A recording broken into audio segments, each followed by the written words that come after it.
حول ولا قوة إلا بالله العلي العظيم.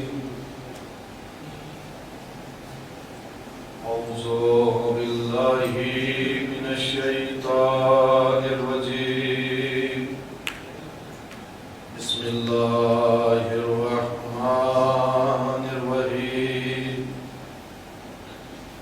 الحمد لله رب العالمين، والصلاة والسلام على سيد الأنبياء والمرسلين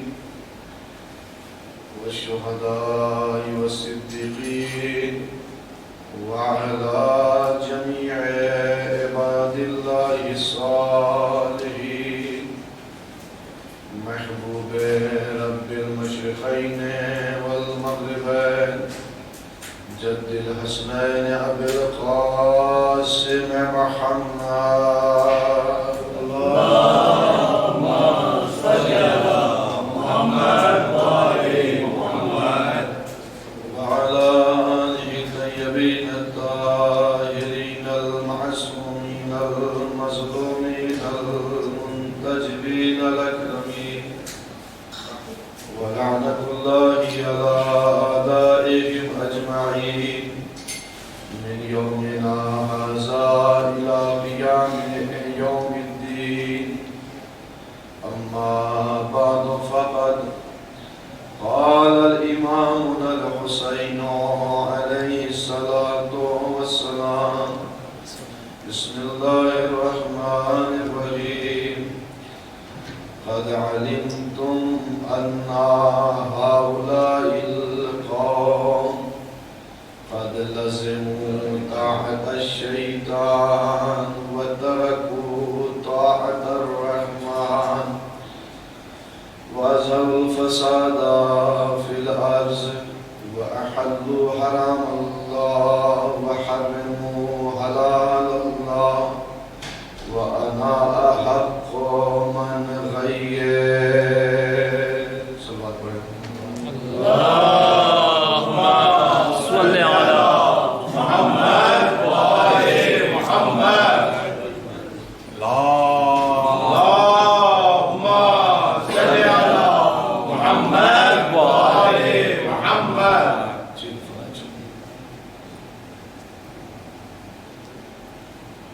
سرکار سید الشہداء حضرت ابا عبداللہ حسین علیہ الصلاۃ والسلام، اللهم صل على محمد وآل محمد. آپ کا مشہور جملہ جو آپ کے خطبات میں سے ایک ٹکڑا، ایک جز اس خطبے کا جو راہ مکہ میں آپ نے شاعر فرزدق سے فرمایا. جب فرزدق نے یہ سوال کیا کہ مولا کیوں قیام کر رہے ہیں، کیا ضرورت ہے خروج کرنے کی، کیا ضرورت ہے نکلنے کی، تو حسین مظلوم نے فرمایا کہ فرزدق، قد علمتم ان هؤلاء القوم قد لزموا طاعة الشیطان، کہ یقیناً تم جانتے ہو کہ اس قوم نے شیطان کی پیروی کرنا شروع کر دیا ہے. وَتَرَكُوا طَاعَةَ الرَّحْمَنِ، اور رحمان کی پیروی کو ترک کر دیا ہے. وَأَظْهَرُوا الْفَسَادَ فِي الْأَرْضِ، زمین پہ فساد برپا کر رہے ہیں. وَأَحَلُّوا حَرَامَ اللَّهِ، حرام خدا کو حلال. وَأَحَلُّوا حَرَامَ اللَّهِ، اور حرام خدا کو حلال کر دیا ہے. وَأَنَا أَحَقُّ مَنْ غَيَّرَ، سب سے زیادہ میں حق رکھتا ہوں کہ انہیں تبدیل کروں. سب سے زیادہ میں حقدار ہوں کہ انہیں بدلوں، انہیں چینج کروں، انہیں تبدیل کروں. میرے عزیزوں، حسین مظلوم نے یہ جملہ ارشاد فرمایا، یہ صرف اور صرف اس زمانے کے افراد کے لیے نہیں ہے، بلکہ تا قیام قیامت ہر حسینی کے لیے وہ جملہ امام حسین علیہ السلام کا ہے، کہ جس میں آپ نے ارشاد فرمایا کہ یاد رکھو کہ جب زمین پہ فساد برپا کیا جانے لگے، جب انسان اللہ کی پیروی کو ترک کر کے شیطان کی پیروی کو کرنا شروع کر دے، حلال خدا کو حرام اور حرام خدا کو حلال کرنا شروع کر دے، تو یاد رکھنا ہر حسینی کا فریضہ یہ ہے کہ وہ امر بالمعروف اور نہی عن المنکر کرے، وہ نیکیوں کی دعوت دے اور برائی سے روکے۔ میرے عزیزوں، حسین کے اسی پیغام کی یادگار یہ ہماری مجلسیں ہیں، یہ عزاداری، یہ مجلسیں، یہ فرش اعزاں اسی پیغام کو نشر کرنے کے لیے، اسی پیغام کو بڑھانے کے لیے، یا یوں کہوں کہ حسین کے اسی اغراض و مقاصد و اہداف کی حفاظت کے لیے یہ مجلس کی بنا جناب زینب نے یزید کے دربار میں رکھی، اور آج اس جناب زینب نے جو یزید کے دربار میں مجلس عزا رکھی، اس لیے حسین کی حفاظت کے لیے، حسین کے مقصد کی حفاظت کے لیے، کربلا کی حفاظت کے لیے، وگرنہ کسی عالم دین کا مشہور جملہ ہے کہ اگر زینب و سجاد نہ ہوتے تو کربلا میں ختم ہو چکی ہوتی۔ کربلا کو اگر کربلا سے اٹھا کے مدینے پہنچایا ہے تو وہ جناب زینب اور جناب سید سجاد علیہ السلام کی ذات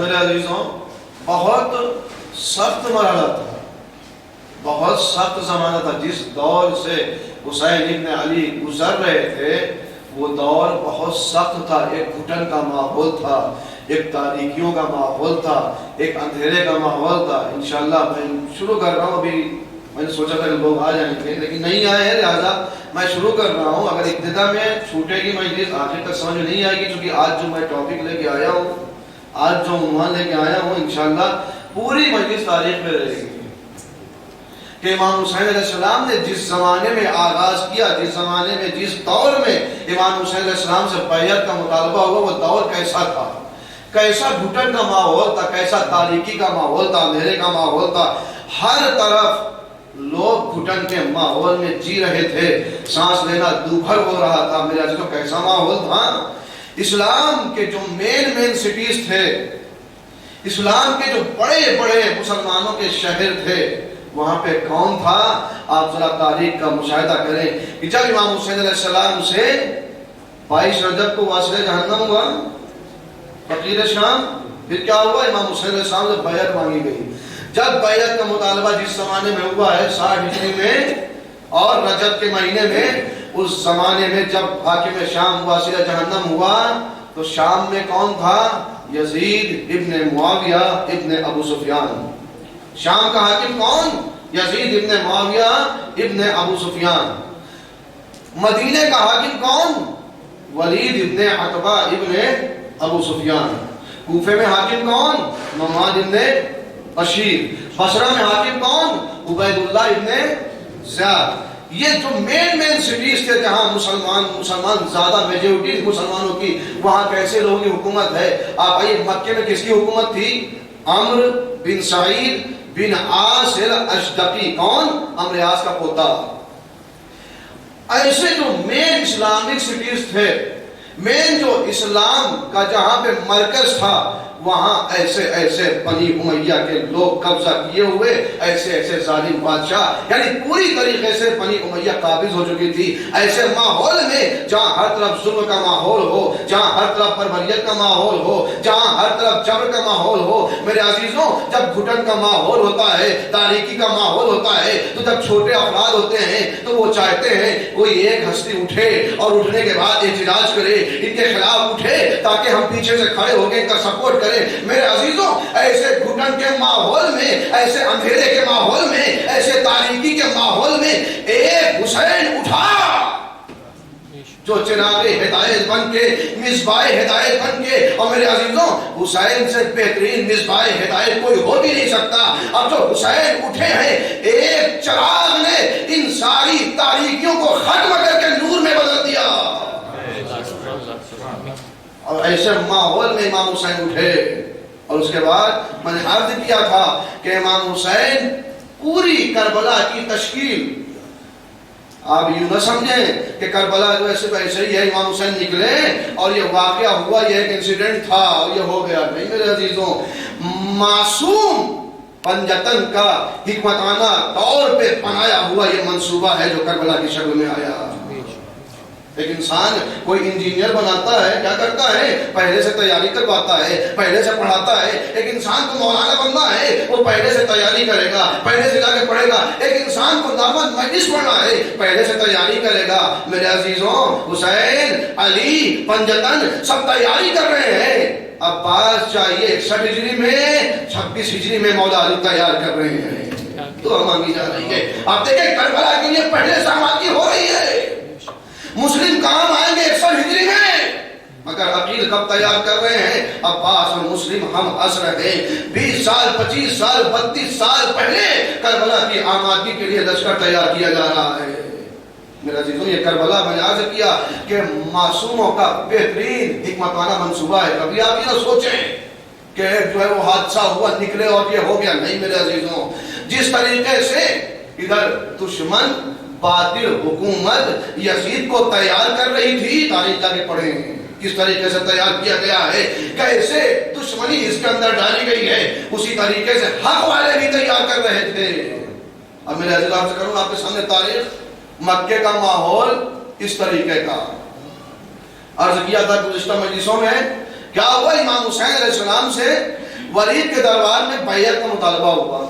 امام حسین پہنچے اور پہنچنے کے بعد وہاں بیعت کا مطالبہ ہوا۔ امام حسین علیہ السلام نے انکار کیا۔ تاریخ نے لکھا ہے، جو جملہ ولید نے خود جو لیٹر لکھا اور جو مروان سے مخاطب ہو کے جب امام حسین چلے گئے تو ولید نے مروان سے کہا اور یزید کو لیٹر لکھا، کیا آواز دیا؟ کہا حسین بیعت نہ کریں گے۔ کیوں؟ کہا لِأَنَّهُ فِي جَنْبِهِ قَلْبُ أَبِي، اس لیے کہ حسین کے پہلو میں ان کے باپ کا جگر ہے۔ عظمت تو وہ ہے جو دشمن بیان کرے، فضیلت وہ ہے جو دشمن بیان کرے۔ کیا کہہ رہا ہے؟ لِأَنَّهُ فِي جَنْبِهِ قَلْبُ أَبِي، حسین کے قلب میں حسین کے باپ کا جگر ہے۔ یعنی ولید یہ جانتا ہے کہ حسین کے باپ نے بھی بیعت نہیں کیا تھا کسی کی، ولید کو معلوم ہے، اس لیے ولید نے جملہ استعمال کیا۔ لیکن آپ دیکھیں واقعاً یہ زمانہ تحقیق کا ہے، یہ زمانہ ریسرچ کا ہے۔ آپ نوجوان ہیں، آپ تحقیق کریں، آپ جا کے جستجو کریں۔ تاریخ طبری نے اس روایت کو بدل دیا، شان عظمت آل محمد کو گھٹانے کے لیے اس نے روایت کو بدلا۔ ابھی الف با یا ہا، ابھی یعنی انتہا، اس نے کیا بدلا؟ کہا فی جنبہ قلب آبیہ، آبیتن۔ اس زمانے میں چونکہ جب روایت لکھی جاتی تھی، پہلے قرآن بھی تھا، نقطے نہیں لگائے جاتے تھے، لیکن چونکہ عربی زبان تھی وہ پڑھ لیتے تھے۔ جس طریقے سے ابھی آپ کے سامنے ہندی لکھی جائے، ماترے نہ لگائی جائے، پھر بھی آپ پڑھ لیں گے جو لغت جانتے ہیں، تو اسی طریقے سے اس زمانے ان کی عربی لینگویج تھی، جہاں لوگ پڑھ لیتے تھے۔ اب اس نے کیا کیا؟ یہ کب ولید کب تھا؟ ولید مولا علی کے زمانے میں تھا۔ ولید 61 یا 62 ہجری میں اس دنیا سے واسطے جہنم ہوا۔ طبری کب آیا؟ تاریخ طبری جو مشہور ہے، طبری کب آیا؟ طبری 300 ہجری میں طبری آیا۔ تو میرے عزیزو انصاف سے بتائیے، علی کے دور کے جو قریب ہے وہ علی کو زیادہ بہتر جانتا ہے یا جو دور ہے وہ جانتا ہے؟ ولید بہتر جانے گا نا، علی کا دور دیکھا ہے اس نے۔ یہ 300 سال بعد آپ آئے، اب اس نے کیا لکھا؟ قلب آبیہ، حسین کے پہلو میں ایک انکاری جگر ہے، ایک انکاری جگر ہے۔ اب آپ نے قرآن میں پڑھا، آبیہ یعنی قرآن میں پڑھا ہے آپ نے، ابا واستکبر وکان من الکافرین، یہ شیطان انکار کیا، کیا ہو گیا؟ کافرین میں سے ہو گیا۔ ابا یا ابی یعنی انکار۔ اس نے نقل کیا، ابی کو بدل کے آبیہ کر دیا، کہا حسین کے پہلو میں ایک انکاری جگر ہے۔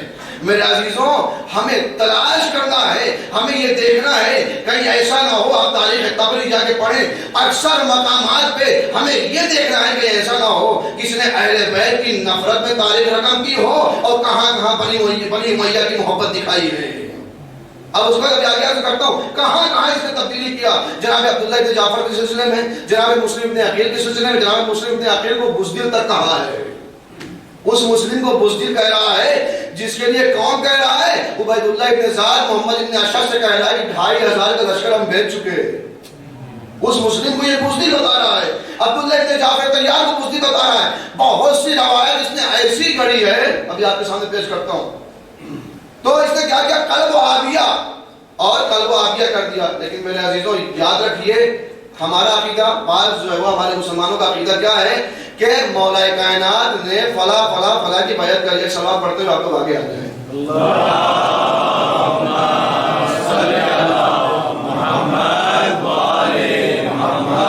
جو افراد وہاں بیٹھے ہیں آپ لوگ پہلے آتے ہیں، لہذا زیادہ فضیلت دیجیے. فرش اعظم پہ آ جائیے، اندر آ جائیے، آ جائیے. سوال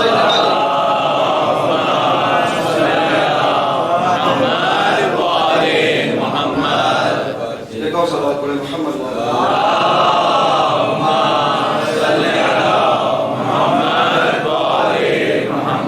نوجوانوں سے بھی گزارش، جو نوجوان ٹیک لے کے بیٹھتے ہیں ابھی ان کی یہ عمر نہیں ہے.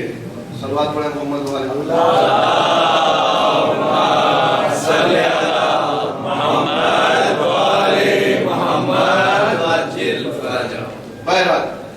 تو میں عرض کر رہا تھا کہ بعض لوگوں کا نظریہ ہے اہل سنت کا کہ مولا کائنات نے بیعت کر لیا تھا، لیکن ہمارا کیا عقیدہ ہے اہل تشیع کا کہ مولا کائنات نے کسی کی بھی بیعت نہیں کیا تھا.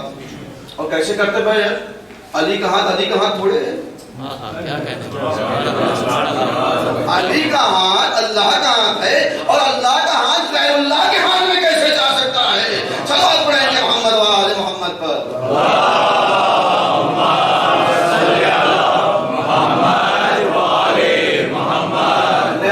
ولید کا یہ جملہ بات، ولید نے کیا کہا؟ حسین کے پہلو میں حسین کے باپ کا جگر ہے، لہذا حسین بیعت نہ کریں گے. میرے عزیزوں تاریخ تبری جو بھی لکھے، دنیا جو بھی کہے کہ علی نے بیعت کر لیا تھا، مگر کم سے کم ولید جیسا دشمن تو یہ کہہ رہا ہے کہ نہ علی نے بیعت کیا تھا نہ حسین بیعت کریں گے. ولید جانتا ہے، ولید بتا رہا ہے، پیغام دے رہا ہے کہ علی نے نہ بیعت کیا تھا نہ حسین بیعت کریں گے. کیا ہوا؟ جیسے ہی آواز بلند ہوئی بنی ہاشم داخل ہوئے. بنی ہاشم داخل ہوئے، اس کے بعد جناب عباس آگے اور تلوار لیے ہوئے پہنچے. کیا امام حسین علیہ السلام نے کہا؟ عباس ہم پہل نہیں کریں گے، ہم پہل نہیں کریں گے. جملہ یاد رکھیں، انشاءاللہ کل اس پہ حدیث رہے گی. امام حسین نے کیوں پہل نہیں کیا؟ مولا نے کیوں پہل نہیں کیا جنگ میں؟ کہا ہم پہل نہیں کریں گے. عباس کو سمجھایا کیا؟ عباس وہ ہے جو حسین کی آنکھ کا اشارہ سمجھتے تھے. عباس اس ذات کا نام ہے. انشاءاللہ جو ہے موقع ملا تو پیش کروں گا. عباس کی ذات کا نام ہے زارت ہے. جناب عباس میں اگر جملہ پہلا ہے کیا ہے؟ عبد الصالح و مطیع للہ و لرسول. لہذا ہم پہل نہیں کریں گے. اور وہاں پہ امام حسین علیہ السلام واپس آئے. امام حسین واپس آئے. اب فضیلت وہ ہے جو دشمن خود نقل کرے، جو دشمن بیان کرے.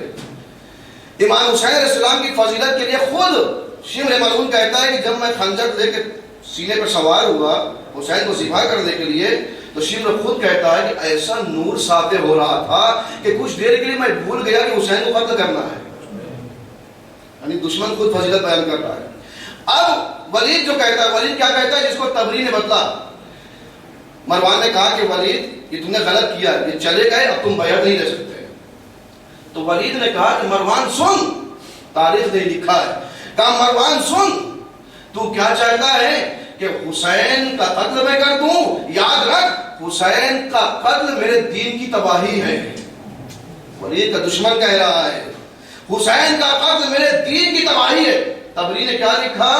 تبری نے بدلا اور بدل کے لکھا کہ حسین کا قتل میرے دین کی تباہی ہے.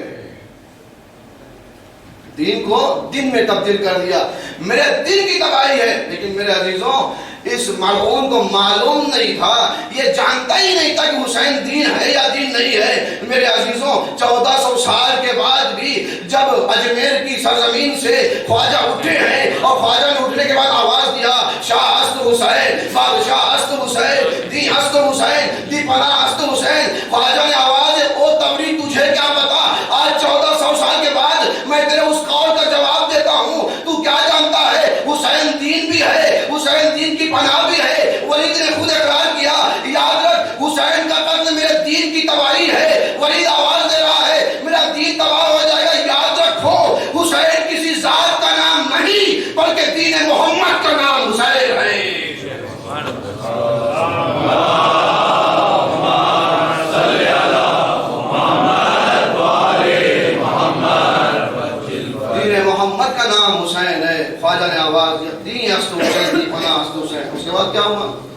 اس کے بعد ولید نے پھر آگے جملہ، ولید نے اسی میں آگے کہا کہ مروان سن، اگر سورج نکلنے کے وقت سے لے کے سورج ڈوبنے تک، آپ دیکھیں دشمن فضیلت کا اقرار کر رہا ہے، مگر خواہشات دنیا وہ انسان کو بدلنے نہیں دیتی. کہا مروان سن، اگر سورج نکلنے کے وقت سے لے کے سورج ڈوبنے تک جہاں جہاں بھی سورج کی شعاعیں جاتی ہیں، ہر ملک میں جہاں جہاں پہنچتی ہیں، ہر جگہ کی حکومت کی دولت اگر میرے قدموں میں ڈال دیا جائے اور مجھ سے یہ کہا جائے حسین کا قتل کر دو، تو میں ان دولت کو ٹھکرا دوں گا، حسین کا قتل نہ کروں گا. تاریخ پڑھ رہا ہوں آپ کے سامنے. کہتا میں حسین کا قتل نہ کروں گا، اس دولت کو ٹھکرا دوں گا، اس لیے کہ حسین کا قتل کرنے والا اس کا ٹھکانہ جہنم کے سوا کچھ نہیں ہے. یہ ولید کے جملے ہیں.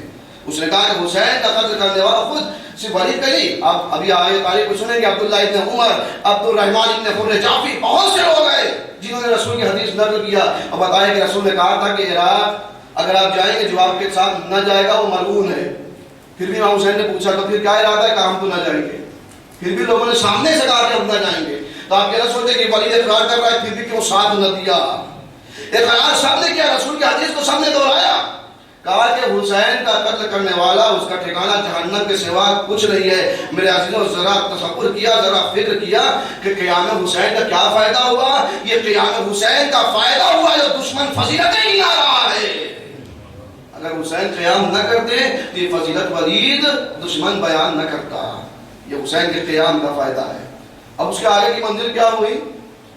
امام حسین علیہ السلام گھر میں آئے.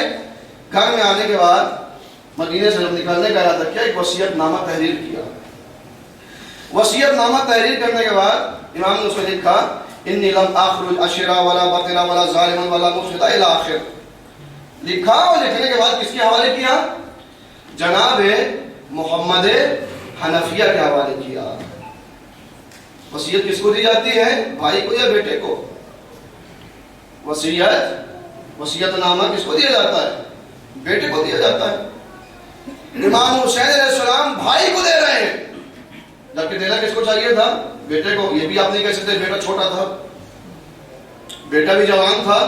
اور حسین کو یہ بھی پتا تھا، یہ حسین کا منصوبہ تھا کہ سجاد بچ کے آئیں گے. یہ بھی معلوم تھا نہیں معلوم تھا حسین ابن علی کو کہ امام سجاد علیہ السلام واپس آئیں گے. تو وصیت نامہ کس کو دینا چاہیے؟ امام سجاد علیہ السلام کو. لیکن دیا کس کو؟ جناب محمد حنفیہ یعنی بھائی کو دیا، بیٹے کو نہیں دیا. یہ اپنے ذہن میں سوال رکھیے گا، آخر تک اسی گفتگو ہوگی کہ محمد حنفیہ کو کیوں دیا اور امام سجاد علیہ السلام کو کیوں نہیں دیا. جب کوئی بھی ادارہ، کوئی بھی چیز بنتی ہے تو کیا کیا جاتا ہے؟ اس کے قانون و ضوابط بنائے جاتے ہیں، قانون بنائے جاتے ہیں. امام حسین علیہ السلام نکلے، وصیت میں امام حسین علیہ السلام نے یہ کربلا کی تحریک جو امام حسین علیہ السلام نے شروع کیا، اس کے قانون و ضوابط لکھ کے جناب محمد حنفیہ کے حوالے کر دیا. اب اس کے بعد امام وہاں سے نکلے. نکلنے کے بعد امام مکے پہنچے. مکے پہنچنے کے بعد جناب مسلم کو مکے سے روانہ کیا. کہاں؟ کوفے کے لیے.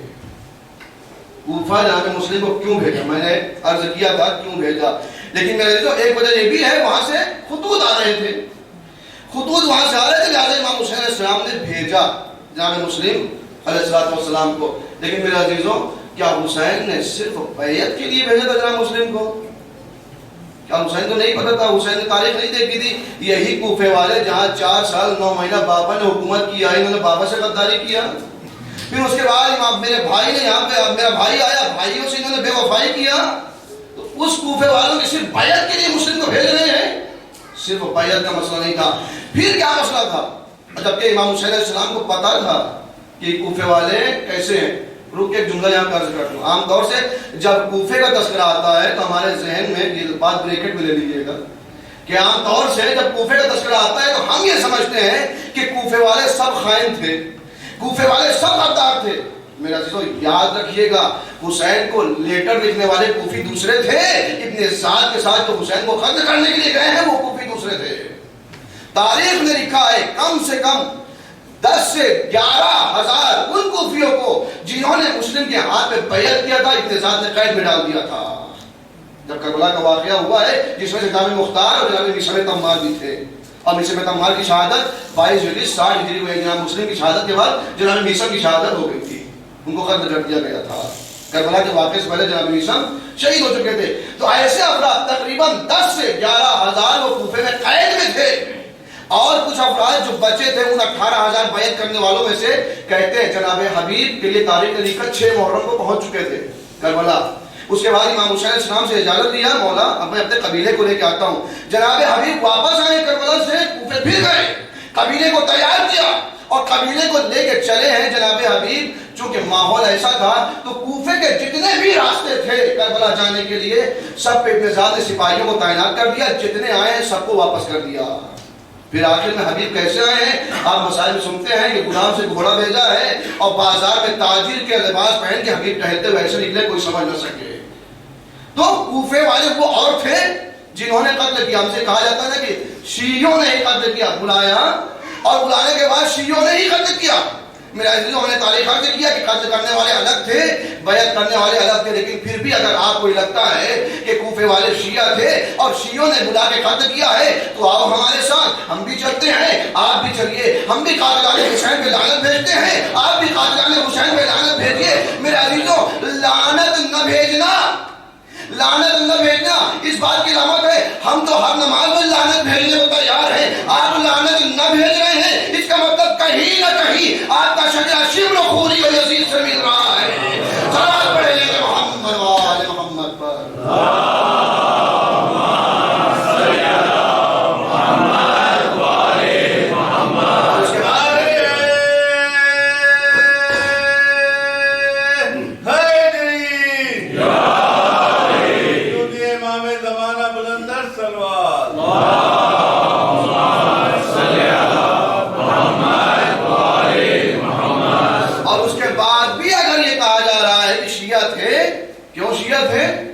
اس لیے کہ انہوں نے علی کے ہاتھ پہ بیعت کیا تھا.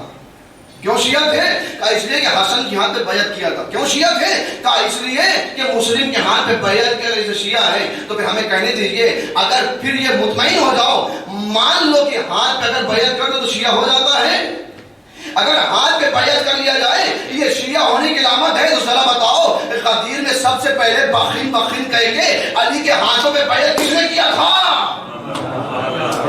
علی پہ جن جن لوگوں نے بخین بخین کہہ کے علی کے ہاتھوں پہ بیعت کیا تھا کیا وہ سارے اصحاب شیعہ ہو گئے؟ میرے عزیزوں شیعہ اسے نہیں کہتے جو علی کے ہاتھ پہ بیعت کر لے، بلکہ شیعہ اسے کہتے ہیں جو علی کے ہاتھ پہ بیعت کرنے کے بعد اسی بیعت پہ دنیا سے گزر جائے وہ شیعہ ہوتا ہے. سارا بات پڑھیں گے محمد و آل محمد.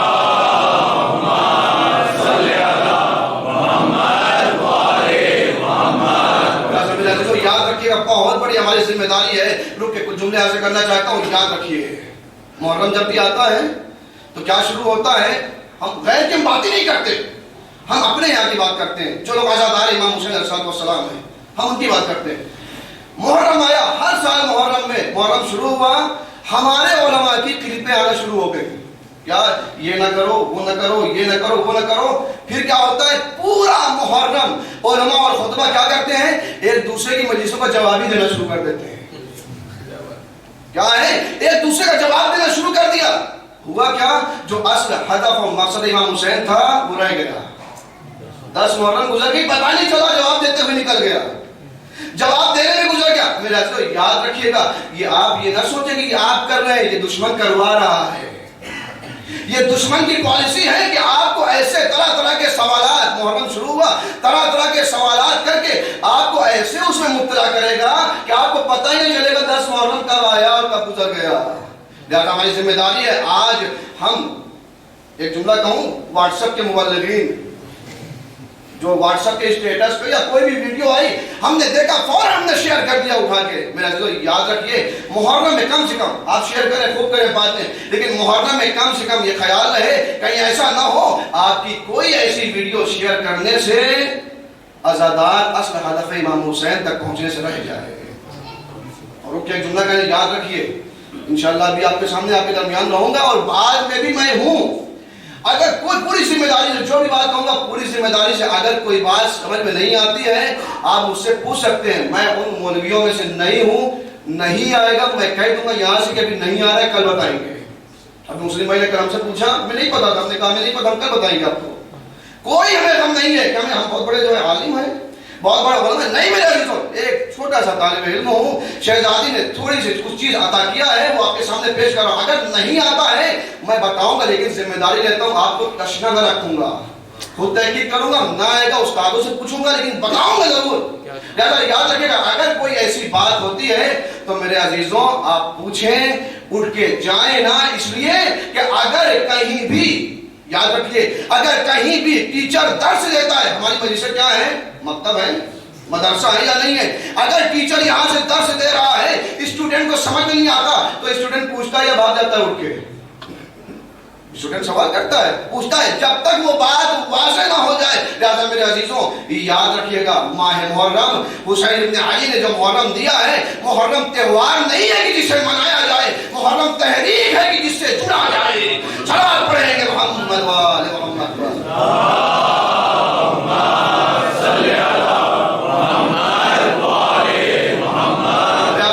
جب میں عرض کر رہا تھا کہ انکار بیعت ہوا, امام حسین السلام چلے گئے, جناب مسلم کو روانہ کیا. اب جناب مسلم پہنچے کوفہ. کس لیے گئے تھے جناب مسلم؟ صرف بیعت کے لیے. اب مسلم کوفہ پہنچے ہیں, کوفے میں پہلے کہاں گئے؟ جناب ہانی کے یہاں. جناب ہانی کے یہاں پہنچے, پھر جناب مختار کے یہاں. کربلا سے پہلے امام حسین علیہ السلام نے منتقم کربلا کو تیار کیا ہے, منتقم کو تیار کیا, انتقام کا انتظام کیا حسین نے.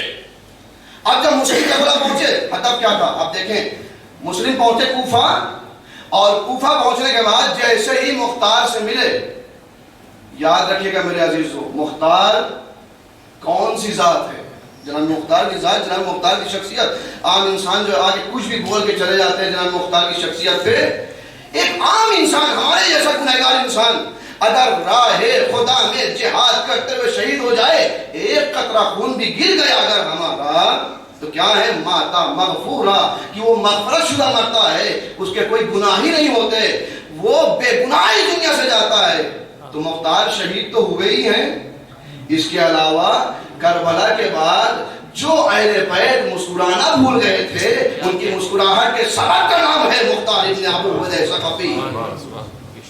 جو اہل بیت کو خوش کرتے ہیں اس کی کیا عظمت ہوگی. لہذا یاد رکھیے گا مختار کو, محب اہل بیت کو محب اہل بیت کی نظر سے دیکھیے گا, دشمن کی نظر سے نہ دیکھیے گا. مختار جنگجو تھے, تاریخ آپ سامنے پیش کرتا ہوں, جنگجو تھے مختار. مختار صلح کے خلاف تھے, مختار صلح مزاج نہیں تھے, جنگی مزاج کے تھے. اور جب صلح امام حسن کا وقت آیا تو جناب مختار نے ساتھ نہ دیا مگر پیشین گوئی بھی کیا. کیا کہا؟ پیشین گوئی کہا کہ امام کے جو ہے اصل قاتل امام کے گھر میں ہے, اور مختار کی پیشین گوئی صحیح ثابت ہوئی. اس کے بعد بھی جناب مختار نے جب ساتھ نہ دیا صلح امام حسن میں, چلے گئے اپنا کسانی کرنے کے لیے, کھیتی باڑی کرنے. لیکن تاریخ نے دیکھا کہ جب احساس ہوا تو جناب مختار نے توبہ کرنا شروع کیا, استغفار کرنا شروع کیا. تو کیا مختار کی توبہ نہیں ہو سکتی؟ آج جو تاریخ ہے, آج عام طور سے جناب غر کا لوگ مسائل پڑھتے ہیں, ہمارا یہ دوہرا مزاج کہاں سے آ گیا؟ ہم شیعوں کا, ہم عزاداروں کا یہ دوہرا مزاج کہاں سے آیا؟ غر کی توبہ قبول ہو رہی ہے, مختار کی توبہ قبول نہ ہوگی. غر نے وہ کام کیا ہے جو مختار نے نہیں کیا. پوری تاریخ کربلا آپ جا کے پڑھے, حسین کو گھیر کے لے جانے والا غر, یا جملوں کو بدل کے یوں کہہ دوں, اکبر کے قتل کا سبب غر, اصغر کے قتل کا سبب غر, بے-رضائی کا سبب غر. سارا کربلا کا جو سانحہ ہوا ہے غر کا بھی تاریخ پیش کروں گا آگے. 1000 کا لشکر لے کے جناب امام حسین کو گھیر کے کربلا تک لانے والا غر. لیکن جب پہنچا ہے, کسی تاریخ نے لکھا کہ امام نے کہا غر آ تو گئے ہو, ٹھیک ہے ہم معاف کر دیں گے, لیکن سب تمہاری وجہ سے ہوا ہے. نہیں کہا امام حسین نے, کسی تاریخ نے, دشمن نے بھی نہیں لکھا کہ امام حسین نے کہا ہو کہ غر سب تمہاری وجہ سے وہ آ گئے, ٹھیک ہے معاف کر دیتے ہیں, لیکن اس کے ذمہ دار تم ہی ہو. نہیں کہا حسین, وہ کریم مولا ہے. تو وہ کریم مولا جو غر کے اتنے گناہ کے بعد غر کو معاف کر سکتا ہے, تو مختار جیسے کو اور پھر تاریخ نے لکھا بھی جب مختار استغفار کرتے تھے تو استغفار توبہ کرتے کرتے کہتے تھے جناب مختار خواب دیکھتے تھے، خواب میں دیکھتے تھے کہ میں جہنم میں جا رہا ہوں، شعلے بھڑک رہے ہیں، آگ بھڑک رہی ہے اور جہنم کی طرف میں جا رہا ہوں، جیسے ہی آگ میں گرنے والا ہوتا ہوں ایک ہاتھ آتا ہے کھینچ لیتا ہے، ایک ہاتھ آتا ہے۔ مختار کہتے ہیں کہ میں سمجھ ہی نہ سکا یہ ہاتھ کس کا ہے، کہہ رہے جہنم میں جانا سمجھ میں آ رہا تھا، شعلوں میں جانا سمجھ میں آ رہا تھا، کیوں اسے شعلوں میں ایمان کا ساتھ نہ دیا، جہنم میں جانا مجھے سمجھ میں آ رہا تھا، آگ میں جانا مجھے سمجھ میں آ رہا تھا، لیکن یہ ہاتھ مجھے سمجھ میں نہیں آ رہا تھا ہاتھ کس کا ہے۔ لیکن تاریخ کہتی ہے کہ مختار خود فرماتے ہیں کہ یہ مجھے خواب سمجھ میں نہیں آ رہا تھا، لیکن جب مسلم کوفہ پہنچے اور کوفہ پہنچنے کے بعد جناب مختار سے پگل گیر ہوئے، جناب مختار کو لپٹایا، کان میں کچھ کہا مختار ہمارے آقا نے کہا ہے اپنی زندگی کو سنبھال کے رکھنا، تم سے ایک بہت بڑا کام لینا ہے۔ مختار کہتے اب سمجھ میں آیا وہ ہاتھ کس کا تھا جو جہنم سے کھینچ رہا تھا۔ صلوات پڑھیں گے محمد وآل محمد پر۔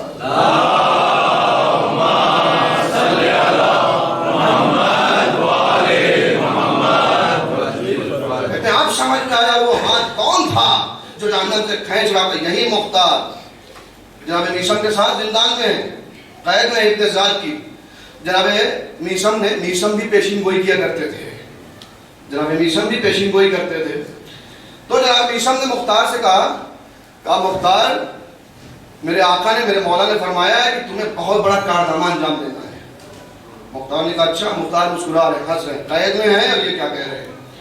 ابھی گفتگو کر رہے تھے، ایک مرتبہ پیغام رساں آیا، میسنجر آیا، کہا کہ مختار چلو تمہیں انتظار نے بلایا ہے، تمہارا وقت آ گیا۔ جناب مختار نے میثم کی طرف دیکھا، کہا میثم کیا کہہ رہے تھے کہ مجھے ایک اہم کام کے لیے رکھا گیا ہے، یہ لو پیغام رساں آ گیا۔ جناب میثم نے فرمایا مختار پیغام آیا ہے، ابھی موت تھوڑے آئی ہے، ابھی تو پیغام آیا ہے۔ اب کہتے آگے آگے جلاد، پیچھے مختار، اس کے پیچھے میثم، پھر وہاں پہنچے۔ اب پہنچنے کے بعد جلاد نے تلوار پھینکنے ذات کا حکم ہوا قتل کر دو مختار کو۔ جلاد نے تلوار کو اٹھایا، قتل کرنا چاہتا ہے۔ مختار نے میثم کی طرف رخ کیا، کہا میثم ابھی بھی نظریہ بدل دو، میثم ابھی بھی نظریہ تبدیل کر دو۔ میثم نے کہا گھبراتے کیوں ہو، ابھی تو صرف تلوار اٹھی ہے، ابھی موت تھوڑے آئی ہے۔ کہتے ہیں کہ تلوار ہوا میں لہرائی، اب تلوار چلنے والی تھی کہ مختار نے کہا جلاد سے کہا ذرا ایک لمحہ ٹھہر جاؤ، ایک لمحے کے لیے جلاد کو روکا، روکنے کے بعد پھر میثم کی طرف مخاطب ہوئے، میثم اب کیا کہتے ہو؟ میثم ابھی بھی وقت ہے، نظریہ بدل دو۔ میثم نے کہا مختار علی کا چاہنے والا ہوں، علی کے چاہنے والوں کے لبوں سے اگر جملہ نکل جائے تو کاتب تقدیر تحقیقات کا لباس سے بے تن کر دیتا ہے۔ اب اس کے بعد جناب مختار کے اوپر جلاد نے تلوار اٹھائی، مارنا ہی چاہتا تھا۔ ایک مرتبہ ایک میسنجر آیا شام سے، اور آنے کے بعد کہا کہ ابن زاد فوراً روک لے، اس سے پہلے کہ یہ خط پڑھ لے، اس کے بعد جو کرنا ہو کرنا۔ خط پڑھا، عبداللہ ابن عمر کی طرف سے، صفیہ کی طرف سے سفارش کی، جو خط تھا جس میں لکھا تھا مختار کو کوئی اذیت نہ دی جائے، مختار کو قتل نہ کیا جائے، مختار کو چھوڑ دیا گیا۔ میرے عزیزوں ابھی جو بار بار مختار پلٹ کے میثم سے یہ کہہ رہے تھے میثم اب بتاؤ، میثم نظریہ بدل دو، بار بار مختار یہی تو کہہ رہے تھے۔ ایک مرتبہ میثم مخاطب ہوئے، اے مختار اب بتاؤ کیا ہوگا؟ مختار یاد رکھو علی والے حالات کے اعتبار سے خیالات نہیں بدلتے۔ صلوات پڑھیں گے محمد وآل محمد پر۔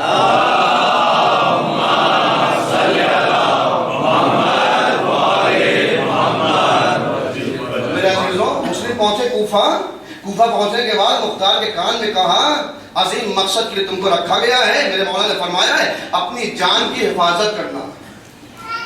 یہ واقعہ ہو گیا، کربلا کا سانحہ ہوا، مدینے آئے، یہ قافلہ رہا ہو کے مدینے آیا۔ اب اس کے بعد جب مدینے پہنچے ہیں، یہ قافلہ پہنچا تو اس سے پہلے کی تاریخ محمد حنفیہ کو لوگوں نے چڑھایا، کس بات پہ؟ کہ علی کے بعد جو ہے وہ حسن امام ہوئے، حسن کے بعد ان کے بعد حسین امام ہوئے، لہذا حسین کے بعد اب آپ امام ہیں۔ سید سجاد امام نہیں ہے. میرے عزیز یاد رکھیے گا ایسے افراد سے جو چڑھانے والے ہوتے ہیں نا ان سے ہوشیار رہیے گا. دیکھیے گا کہ کہیں ایسا نہ ہو اس کے چڑھانے میں اس کے مشورے میں کہیں اس کا فائدہ تو نہیں ہے. تاریخ آپ کے سامنے ہے. مروان نے کیا کیا تھا ولید سے؟ مروان کی تاریخ آپ کو پتا ہے کہ مروان ایک زمانے میں جو گورنر تھا ولید کچھ نہیں تھا. آج ولید گورنر مروان کچھ نہیں ہے. تو مروان کو ایک کسک تھی نا ولید سے. تو کیا کیا؟ کہا کہ حسین کو قتل کر دو یا بیعت لے لو. اس نے مشورہ کیوں دیا کہ اگر قتل کر دیں گے حسین کو تو ہمارا بھی دشمن ہے حسین, اور اگر نہ قتل کریں گے حسین غصے میں آ کے ان کو قتل کر دیا تب بھی ہمارا فائدہ. تو اس طریقے کا مشورہ. تو ایسے وہاں بھی لوگ چڑھانے والے بعض لوگ ہمارے در. ایک مثال دیتا ہوں آپ کے سامنے. مولا کائنات نے عمرو بن عبدود کو قتل کیا, مگر کب اس نے گستاخی کیا مولا اترنے کے بعد پھر جا کے قتل کیا. لوگ فرماتے ہیں, اور یہ بھی ایک سچ بات ہے, کیا فرماتے ہیں کہ مثلا رضا الہی کے لیے اگر جو علی قتل کر دیتے تو اس میں غصہ شامل ہو جاتا. ایکسپٹ کرتا ہوں, لیکن یہ بتائیے علی اگر پہلی بار میں بھی قتل کر دیتے تب بھی مرضی الہی پہ ہوتا. کیوں؟ علی کی مرضی وہی ہے جو مرضی خدا ہے. علی کی مرضی خدا سے جدا نہیں ہے. پھر علی اترے کیوں؟ ایک مثال دیتا ہوں آپ کے سامنے کہ میں خود ایک ساتھ بیٹھے ہوئے تھے باہر, میں ان کو چھیڑ رہا تھا. چھیڑنا یعنی ان کی تفریح لینا, ان کو جو ہے برگلانا, ان کو چڑھانا, میں چھیڑ رہا تھا اور وہ مجھ کو گالی دے رہے تھے. جب میں چھیڑ رہا ہوں مجھ کو گالی دے رہے ہیں. مسلم میں ادھر سے گزرے, جیسے دیکھا کہ وہ ہم کو گالی دے رہے ہیں, مسلم میں نے کہا مولانا آپ کو اتنا شعور نہیں ہے, آپ کو کیا ہو گیا ہے؟ آپ جو ہے وہ گالی کھا رہے ہیں, یہ گالی دے رہا ہے, آپ سن رہے ہیں, آپ چھیڑے چلے جا رہے ہیں اس کو, وہ گالی دے رہا ہے. میں نے کہا پریشان نہ ہوئیے, ذرا بیٹھیے آ کے, وہ گالی دے نہیں رہا ہے, میں دلوا رہا ہوں. میں دلوا رہا ہوں. کہا کیسے؟ کہا اس کا ریموٹ کنٹرول میرے ہاتھ میں ہے, جب میں چاہوں گا تب وہ بولے گا. میں خود چاہ رہا ہوں کہ گالی دے, اس لیے میں چھیڑ رہا ہوں گا. جب میں چاہوں گا تب وہ بولے گا, جب میں چاہوں گا تب وہ حرکت کرے گا. میرے عزیزوں, عمرو بن عبدود یہی چاہ رہا تھا. عمرو بن عبدود نے علی کے اوپر جو گستاخی کیا, کیوں؟ اس لیے کہ جب تاریخ لکھے تو یہ لکھے کہ عمرو تب قتل ہوا جب عمرو نے چاہا. کاش میں اپنی بات پہنچا سکوں. عمرو تب قتل ہوا جب عمرو نے چاہا, لہذا علی اترے. اترنے کے بعد کہا اے عمرو تجھے قتل تو ہونا ہے مگر تیرے چاہنے سے نہیں, جب میں چاہوں گا تب تو قتل ہوگا. صلوات پڑھیں گے محمد وآل محمد پر.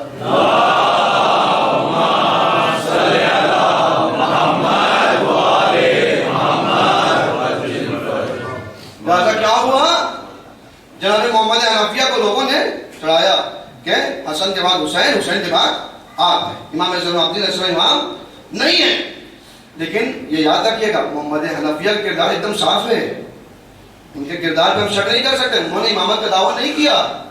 جناب زید امام باقر میں بھی ہوا مگر جناب زید نے نہیں کیا امامت کا دعویٰ. جناب امام کاظم اور اسماعیل میں لوگوں نے کیا, مگر یاد رکھیے گا جناب اسماعیل نے کبھی دعویٰ نہیں کیا. یاد رکھ جناب اسماعیل خود چھٹے امام کی زندگی میں شہید وفات پا چکے تھے, انتقال کر چکے تھے. جناب اسماعیل ایک نیک اور متدین انسان تھے. وہ زندگی میں ہی چھٹے امام کی دنیا سے رخصت ہو گئے تھے. انہوں نے کبھی خود دعویٰ نہیں کیا. محمد حنفیہ کا کردار ایک دم صاف. محمد حنفیہ نے امامت کا دعویٰ نہیں کیا. لیکن اب اس مسئلے کو حل کیسے کریں؟ میرا عزیز یاد رکھیے گا, یہاں پہ کون ہے؟ چچا اور بھتیجے. یاد رکھیے گا ولایت آل محمد کبھی بھی رشتہ داری کی بنا پہ نہیں ملی بلکہ صلاحیت دیکھ کے ملی ہے. ہم شخصیت پرست ہے ہی نہیں, ہم کردار کو فالو کرتے ہیں. اگر کردار عظیم ہے تو ہمارے نزدیک وہ عظیم ہے. یہی وجہ ہے, یاد رکھیے, پہلے خلیفہ کا بیٹا محمد ابن علی زکرہ ہے جو لائق سلام ہے. ہم اس کے سلام میں کیوں؟ کیونکہ علی کی ہاتھوں کا پلا ہوا ہے, ولایت کے نقش قدم پر چلا ہے. مگر خلیفہ دوم کا بیٹا عبداللہ ہے جو لائق لعنت ہے. کیوں؟ اس لیے کہ اس نے حسین سے بغاوت کیا ہے. تو یاد رکھو, اگر حسین کا وفادار ہے تو لائق سلام, اگر حسین سے بغاوت کر رہا ہے تو لائق لعنت ہے. ہم نے ہمیشہ کردار کی وجہ سے لوگوں کو عظمت دیا ہے. ہم شخصیت پرست ہے ہی نہیں. اب جناب محمد حنفیہ امام سجاد کے پاس آئے، ایسا ایسا مسئلہ ہے، کیا کیا جائے؟ امام سجاد علیہ السلام نے فرمایا، کہا کہ ان سے کہو کہ بیت اللہ میں چل کے فیصلہ ہوگا، اللہ کے گھر میں فیصلہ ہوگا، حجر اسود کو سلام کیا جائے گا، جس کا جواب حجر اسود دے گا وہ امام ہے۔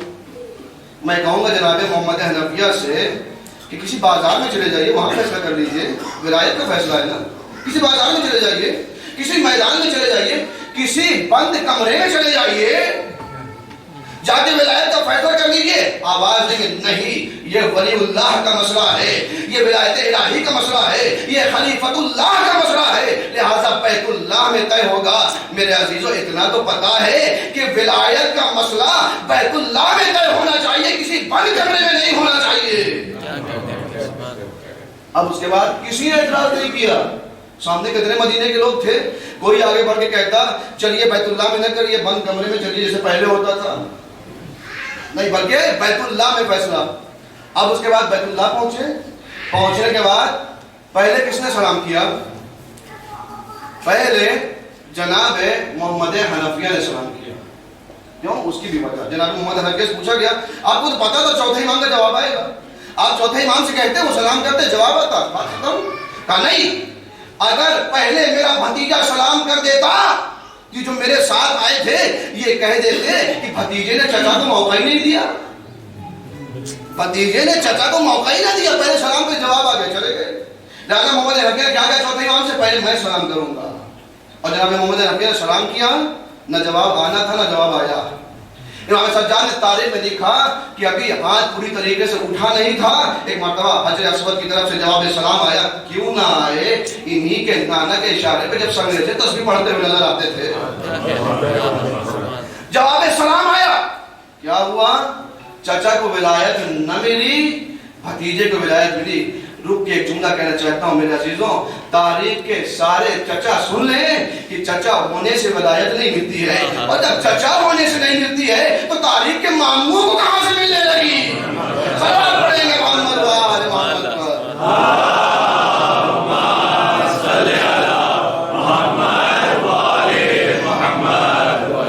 میرے عزیزوں ولایت کا فیصلہ ہو گیا۔